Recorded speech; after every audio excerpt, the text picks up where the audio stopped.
एक समय की बात है, एक राजा था जो अपने राज्य में सबसे बेहतरीन दावत आयोजित करना चाहता था। उसने अपने दरबारियों से कहा, मैं चाहता हूं कि इस बार की दावत ऐसी हो जिसे लोग वर्षों तक याद रखें। हमारे राज्य के सबसे श्रेष्ठ बावर्ची को बुलाया जाए और उसे आदेश दिया जाए कि वह ऐसा व्यंजन बनाए जो पहले कभी न बना हो। राजा के दरबारियों ने राज्य के सबसे प्रसिद्ध बावर्ची को बुलाया। बावर्ची बहुत होशियार और अनुभवी था। जब उसे राजा का आदेश सुनाया गया तो उसने सोचा, यह तो बहुत ही कठिन काम है।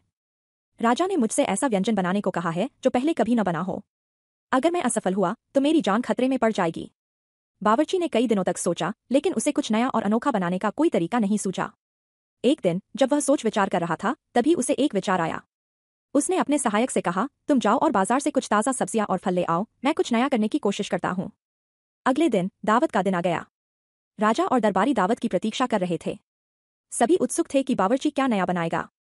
जब समय आया तो बावर्ची ने राजा के सामने एक बहुत ही साधारण दिखने वाला थाल पेश किया। उस थाल में विभिन्न प्रकार की सब्जियां और फल काटकर सजाए गए थे। देखने में यह थाल किसी आम सलाद जैसा लग रहा था। राजा यह देखकर हैरान हो गया और गुस्से में कहा, यह तो साधारण सलाद जैसा दिख रहा है, इसमें क्या अनोखा है? तब बावर्ची ने मुस्कुराते हुए कहा, महाराज, यह साधारण नहीं है। यह सलाद बिल्कुल नया है, क्योंकि मैंने इसे बनाने का तरीका पहले कभी नहीं अपनाया था।